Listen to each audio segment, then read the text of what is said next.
See, there are two aspects to business continuity, right? People do the business continuity planning based on the type of business they have, type of brand value they carry. Because once you have a discontinuity, you may lose the brand value and you may lose the business. Second thing is, it is more from a compliance perspective, that Right. how you are making your continuity plan.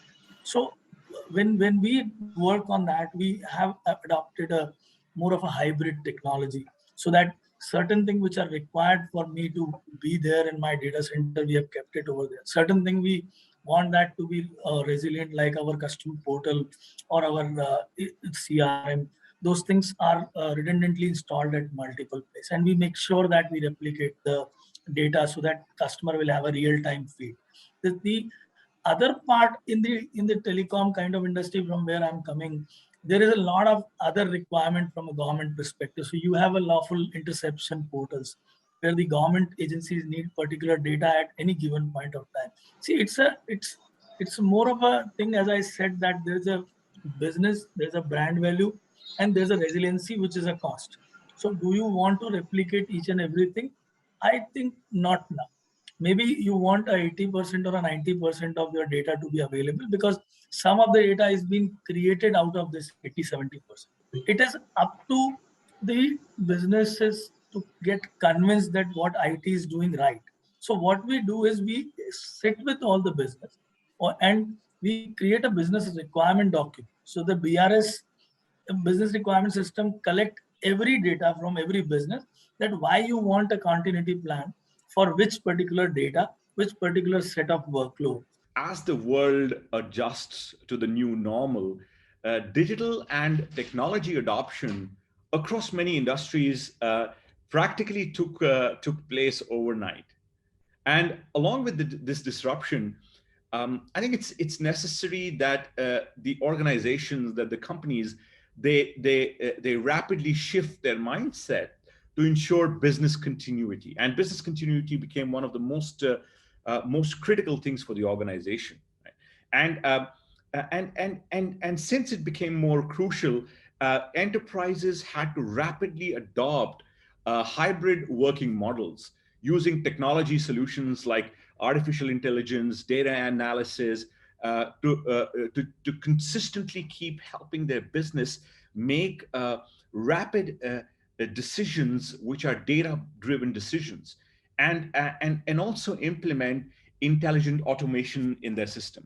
And some of the challenges that the organizations or that organizations keep on facing at this point in time do include about managing effectively their data to support the growth of businesses, and ensuring data protection, compliance issues, and optimal database performances are being looked at.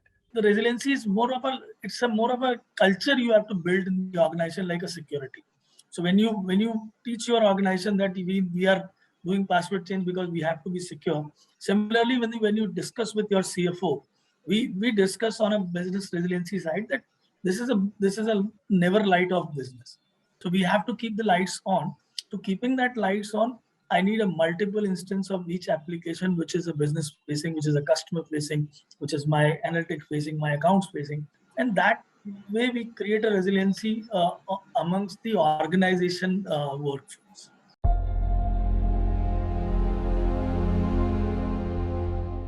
Companies keep generating data. And when they keep generating data, the days are gone that everything will go into a very heavy SAN storage. You Right. still have seen the JBot guys, the Ceph storage guys, and the block storage guys are, coming up like very new solutions, including the hard disk vendor like Western Digital or anybody else. They are also coming up with because every data is tiered now. So you can't afford to keep all the data in a good NVMe costly disk. You need to go something to SSD, something to a SATA, something to a SAS, and something to a Ceph or block storage kind of thing. So Right. if the more the digitization will happen, the more the companies will work through the predictive analytics for their business, the more east-west traffic amongst application will create it, and the people want to store more data set for their processing.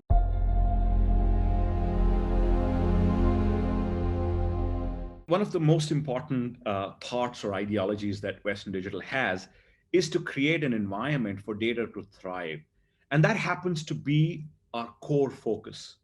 We enable data of all types, whether it's big data, fast data, data in the cloud, data in the edge, data at the device level, and even more.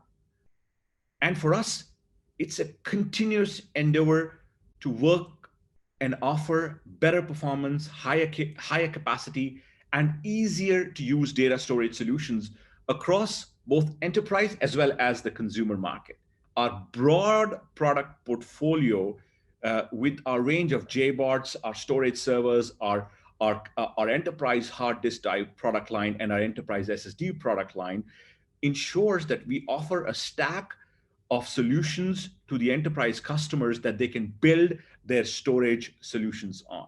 When you look at from Western Digital's enterprise product portfolio, it provides the necessary flexibility to help achieve the best possible TCO. At Western Digital's product line, when you look at the Western Digital OpenFlex Data 24 NVMe over Fabric, the platform extends a very high performance of NVMe flash to the shared storage. It provides low latency sharing of NVMe SSD over a very high performance network. Our UltraStar Data 60 and UltraStar Data 102 hybrid storage platforms are the key elements of the next generation disaggregated storage, and of course the software-defined storage system, which with special features such as Arctic Flow and ISO Vibe for added reliability and durability. If you look at our 20 terabyte and the 18 terabyte UltraStar Data Center HC650 SMR hard disk drives, which of course is the world's first 20 terabyte hard disk drive, it helps address the big data challenges with sequential write workloads.